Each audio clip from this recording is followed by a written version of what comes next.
Is this your hair? She's trying to pull out my hair from my scalp. Where are you from? Try and know me first before asking about where I come from. This is what I expect from them anyway. How old are you? Why are you in China?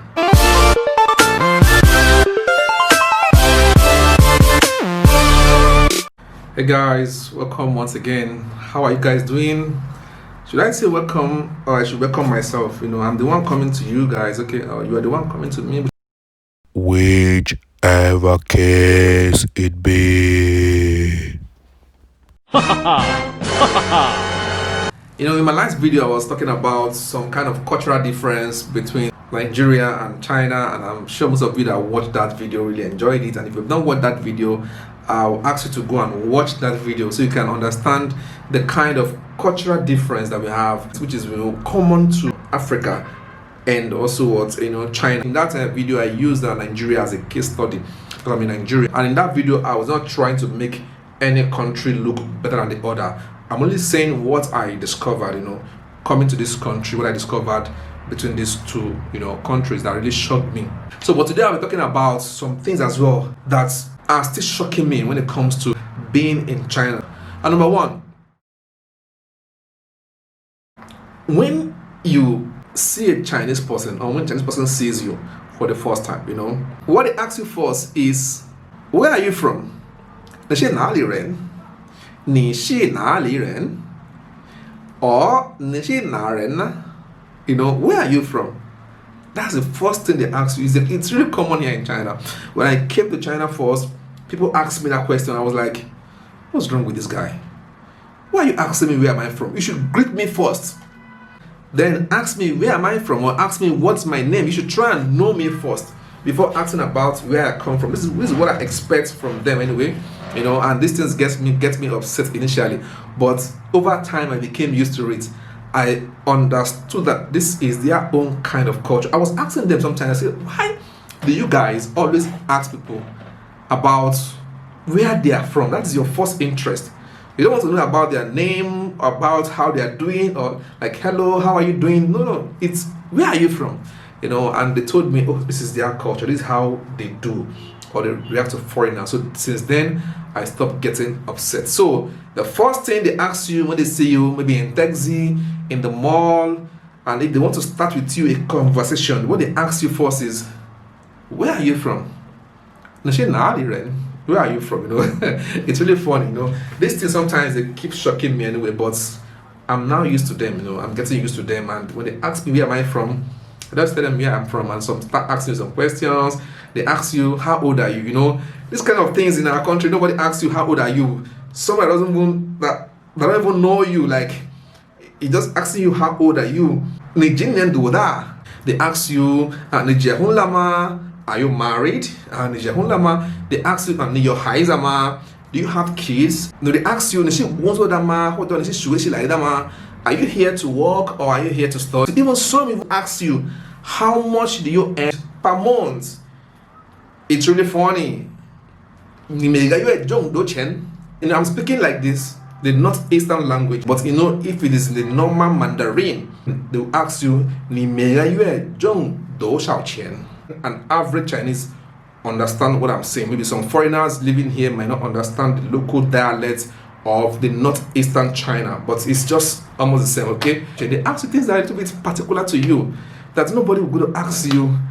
And from where I come from, nobody will ask things like that. How much, meeting a stranger asking you those kind of questions, you look somehow, A woman saw me in the mall and she was,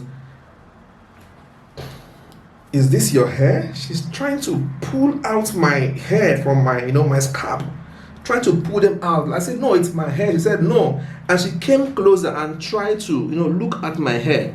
I was like, oh my goodness, what kind of person is this? So I allowed her to play with my hair, And sometimes I've been in some place and people ask me, please, can I touch your hair? I say, yes, you can touch my hair. And they touch my hair. They want to feel the texture, But these guys, I don't really blame them because in the history of China, there is no much foreigners. If you go and read about those, dynasties, there we don't have foreigners like that, like that. We only have more of, Chinese people, and they until later we'll have, the country being opened to foreigners, that you start having foreigners. And some of these people have not even seen foreigners. Some of them, I mean, some people, in some interior areas, some have not seen foreigners really, or they have not really been a little bit in close contact with foreigners. So when they see you, they want to explore, they want to ask some questions, they are surprised. And some people ask you, why are you in China?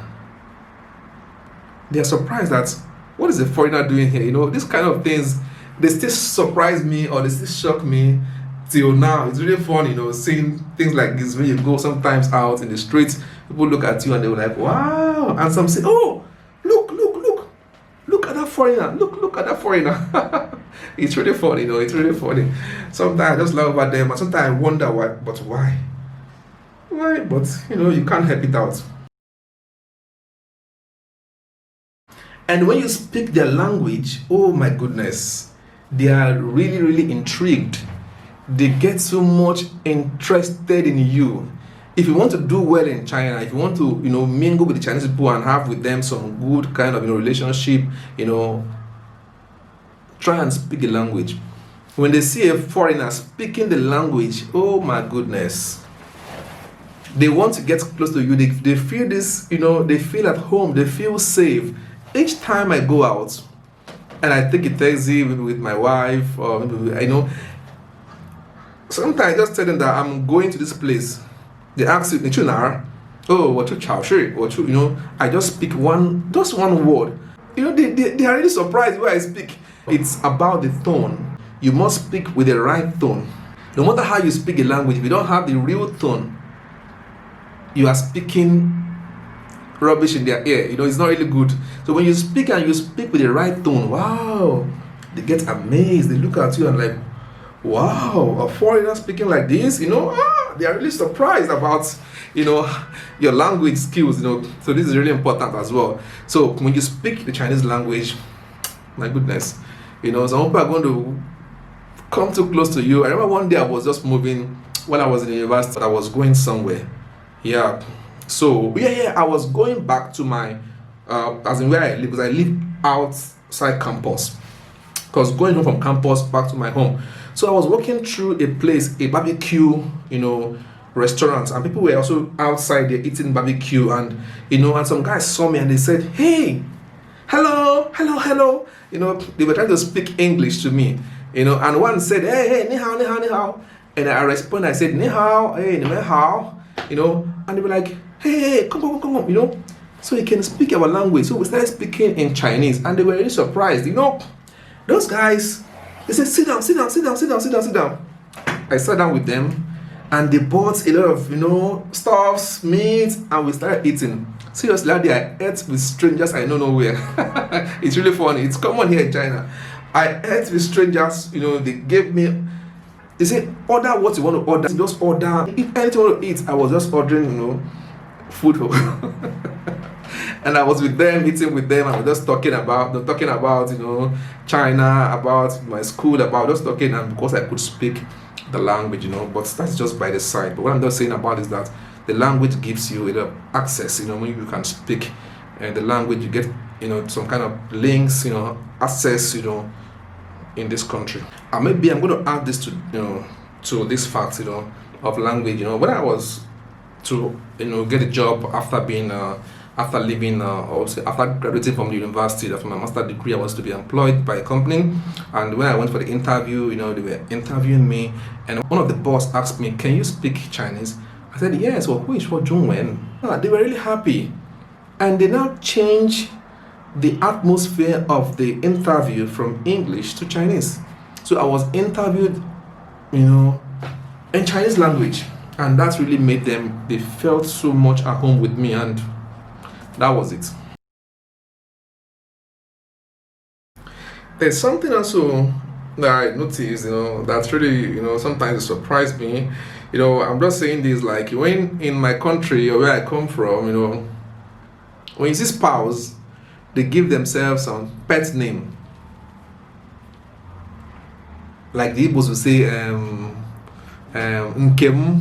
some kind of sweet names, some kind of sweet names. Egovin, Ugomam, Ugo, this, some couples give themselves some kind of pet name, love names, if it's in English, my love, so people call their spouse baby. Those kind of funny things, but here it's not really common here.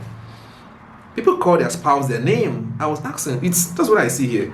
They call their spouse, if you bear Lee, they call you Lee. The wife call the husband Lee. The husband call the wife, maybe if it's Xiao, they call him Xiao. They don't really use all those pet names.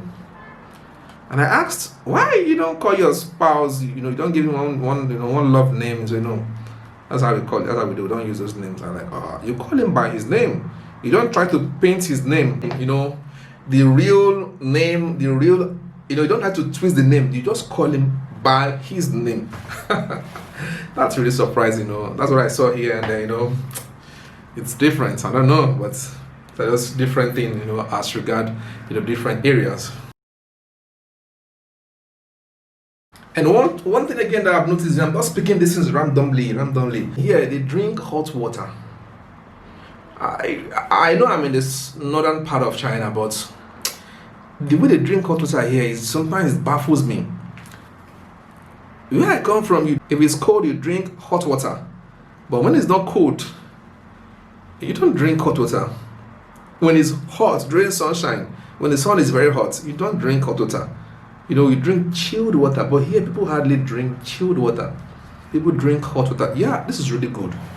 I know an average Chinese man is really health conscious. Yeah, they take tea to keep their body. Those tea has, they detoxify. They are really good for the body, the system. Those tea, they have a lot of function. They are doing things. They take tea a lot. They are really health conscious. And that hot water is really good for the body, seriously. It helps to, for good digestion, helps for good metabolism. It's really good. But, I'm really surprised when I came here that people take this water at all times, when it's cold, when it's hot. Summer, winter, autumn, spring, they take hot water non-stop. It's really surprising here. Okay, and finally, something I've noticed here as well is that the gap between the rich and the poor is very slim. Very slim. When I mean very slim is that it's not really noticeable in most cases.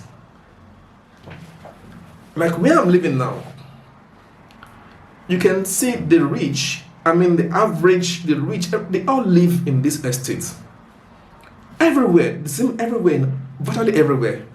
You see them on the road, you don't know who is who, you don't know. You see the rich driving, scooter or riding bicycle, you see the poor, there is no much gap. And when I use the word poor, I don't mean people are not poor here. People are also poor in China. People are rich. Everywhere in the world, we have the rich and we have the poor. And I know the Chinese government is trying a lot to elevate poverty. I will give them kudos for that. I've been seeing that a lot and I can testify. I'm not trying to be partial. Yeah, I give them kudos.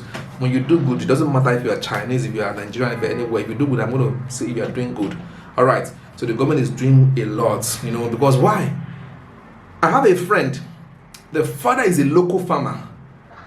But if you see the house that this man built, when I went to their hometown some years back, when I just came to China, I went to their hometown. I saw this man built 2-story building in his farm. I was, Jesus Christ. This is a local farmer. And you can see, when you enter the house, you see what is inside the house. I was like, is this man really a farmer? I was like, but when I went out, I saw it was everything. It was like that everywhere. So even people that are farmers, they are living well, living good life. You must understand the context of poverty when it comes to this area. So there is not this much gap between the poor and the rich. The poor in quotes, because those people that we even call the poor, they are not really, you can't see them much. And how to say, those people that you even think they are poor, they are average citizens. They are doing well. They already have a house. They already have a house that they bought. Some of them will have cars. Some of them are doing well. So I don't even know why I should call them poor. But let me say the high class. The gap between the high class and the middle class. Sometimes you don't notice these things, If you want to find the rich guys in Nigeria, go to Banana Island. Want to find the poor, you know where you find them now. You know, I shouldn't say that on this channel, but you know what I'm saying. Some areas you go that you see, you know, people that are not, you know, this one you know that yes, these ones are not. They are living in slums, you know. But I pray God help us, you know, so that we don't just see all these things and sometimes I see them and I feel bad, you know. But guys, see you in my next video. Goodbye.